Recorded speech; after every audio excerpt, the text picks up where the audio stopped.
Welcome back. This is day 4 of evolution, and today we're going to be talking about how does natural selection result in evolution.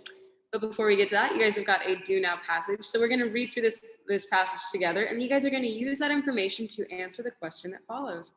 So a student noticed that male peacocks have very beautiful and elaborate feathers, like this guy here on the right, while female peacocks were rather plain, like this one right here.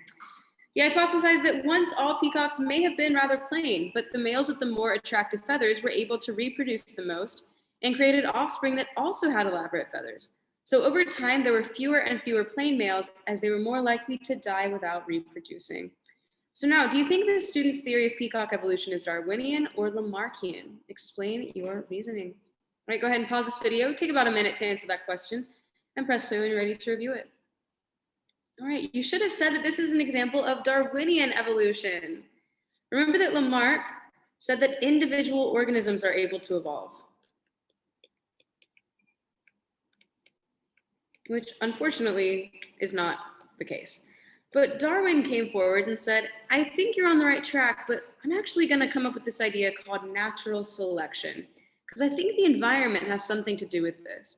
And he said that natural selection is going to eventually lead to the evolution of populations, right? Populations or species are able to evolve over time. Right? So this is an example of Darwin's idea of evolution.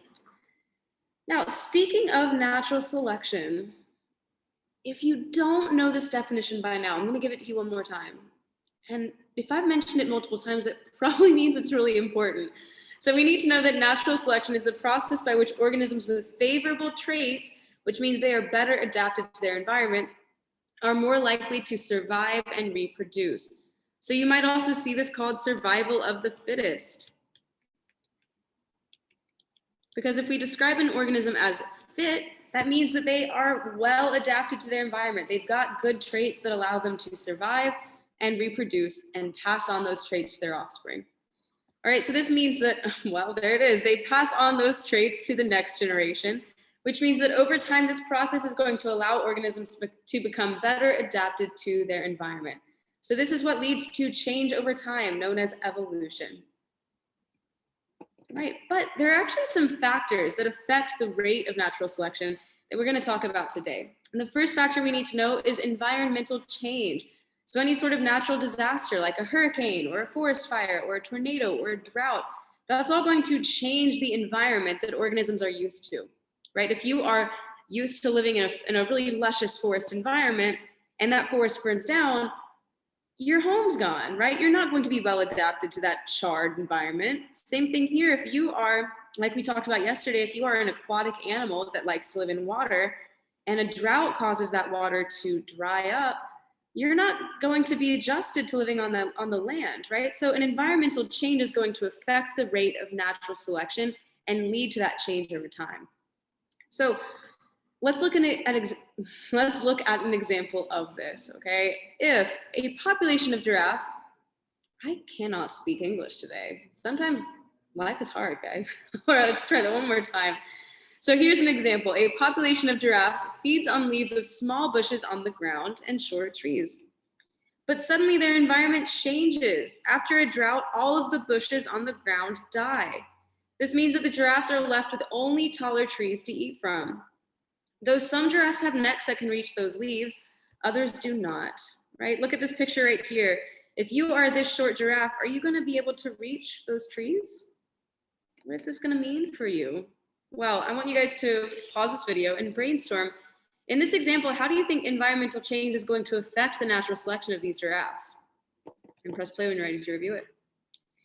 Well, environmental change is going to make it more likely for these giraffes to go through natural selection and eventually evolution, because those with tall necks will survive and reproduce, right? They are able to reach the food source, which means they're good to go. They're going to survive and reproduce and pass on those long neck traits. But if you are a giraffe with a short neck and you can't reach the trees for food, you're not going to make it.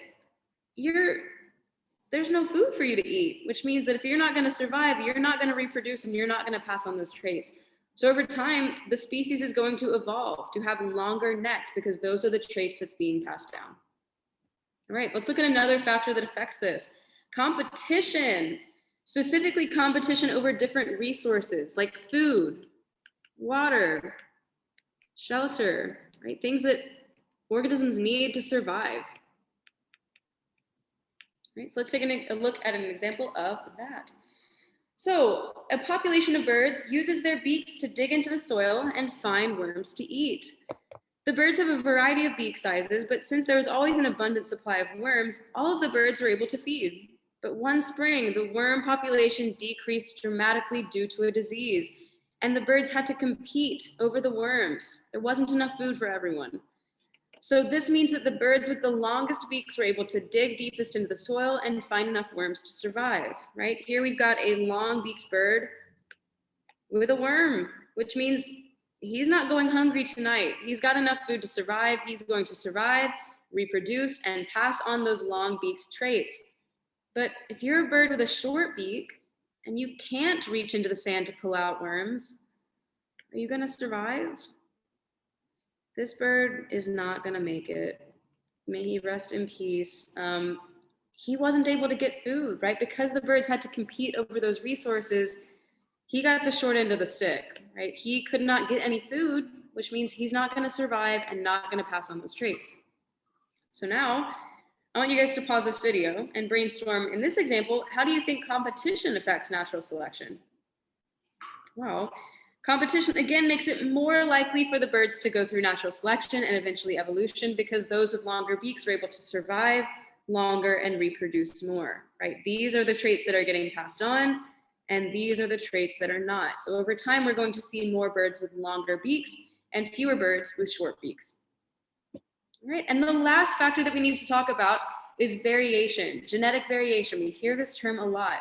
Right, so in those past two examples, we saw that the population of giraffes and birds had inherent genetic variation. We saw that the giraffes had different sized necks and the birds had different types of beaks. But what would have happened if all of the giraffes had identical short necks? Or what would have happened if all of the birds had identical small beaks? Would these populations have evolved? What do you guys think? Well, let's look at the difference between these two pictures, right? On the picture on the left, we see that there is genetic variation.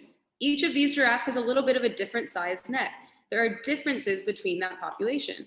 But if you look on the right, there is no genetic variation between these organisms. They're all the same. They've got the same size neck. So let's think about again, right? In the first example, we saw that there was a drought that killed all of the trees or the bushes on the ground. And so those giraffes had to reach taller for food and go to those taller trees. Now, in this population right here, all of those organisms are the same. And can any of them reach the trees? No. So what's going to happen? If they can't reach the trees, they're all going to die. Right? So let's think about what's going to happen. All right. I want you to describe the relationship between variation and natural selection. Okay. So variation leads to natural selection. You have to have that inherent change, right? We have to have the different size necks, the different beak sizes that leads to natural selection. Because if all of these organisms are the same, there's no more favorable trait to choose from because they're all the same, right? And if the environment changes where these organisms can no longer reach the food or survive in that environment, not only is that organism going to die, but the entire species is going to go extinct, right? We have to have inherent genetic variation in order for the environment to select for better traits for that organism. If there is no inherent genetic variation, that population can't evolve. There will be no change because there's nothing to change to. There has to be genetic variation to select for those better traits, right? So variation leads to natural selection, but if there's no variation amongst a species, like we see right here, that leads to extinction, which means the entire species, the entire species dies. Right, that species no longer exists.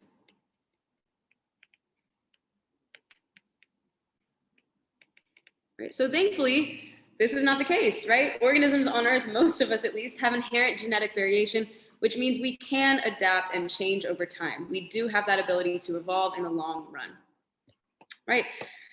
Part B, it says pair practice, but unfortunately we're not in school, so this is independent practice. I want you guys to determine where is the variation coming from. So circle all the processes below that can result in variation in a population. So thankfully, we have some things that can make us genetically different. What are those processes? Go ahead and pause this video and either circle or highlight those processes on your paper. What is able to lead to variation?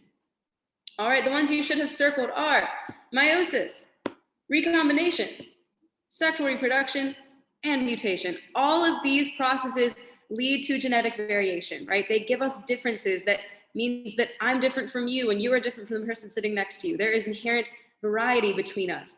But these other ones, mitosis, replication, asexual reproduction, cloning, all of those are going to lead to identical offspring, which does not lead to variation, right? So this is one of the reasons why genetic variation is super important, because this is what leads to natural selection and evolution over time. All right, we got one more question to go over, and this is a scenario I want us to work through. So let's say that a farmer often sprays a certain kind of insecticide, which is a chemical that kills insects on his plants to prevent locust bugs from eating all of his corn crops. But one day there was a random change in the sequence of DNA. You might even say it's a mutation. In a locust egg cell, when the egg cell hatched, the locust was resistant to the insecticide, which means it would not be killed by it. Since that locust could survive and reproduce, natural selection occurred until the entire population evolved to become resistant. So this is kind of similar to what we were talking about with antibiotic resistance a few days ago, right? I completely just lost my train of thought. There is a concern amongst the medical community, right? Because bacteria, through natural selection, are sometimes able to become resistant through mutations to antibiotics that we pump into our bodies. And that means that if they become resistant to it, it's not going to work. It's not going to kill them off. But thankfully, the medical community is aware of this and is constantly providing new and stronger antibiotics. But there is kind of a concern about what happens when the bacteria become stronger than those antibiotics, right? What happens when they're resistant to all the technology we have, right? So that's something to just think about. But back to this question, identify the variation that existed in the insect population. Well, we see that there are resistant locusts and non-resistant locusts, meaning that some of them are resistant to this insecticide, meaning it won't kill them, but some of them are not resistant, meaning it will kill them. Now, what is the process that created this variation? Mutations, right? That is what led to that random change in the sequence of DNA.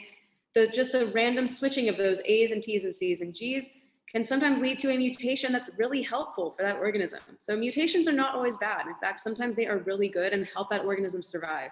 And then over time, in this example, we would see that entire population of locusts would evolve to become resistant. That is through natural selection. All right. That's all I've got for you guys today. So make sure you complete your exit ticket, turn these notes in on Google Classroom, and have a wonderful afternoon. I will see you guys tomorrow.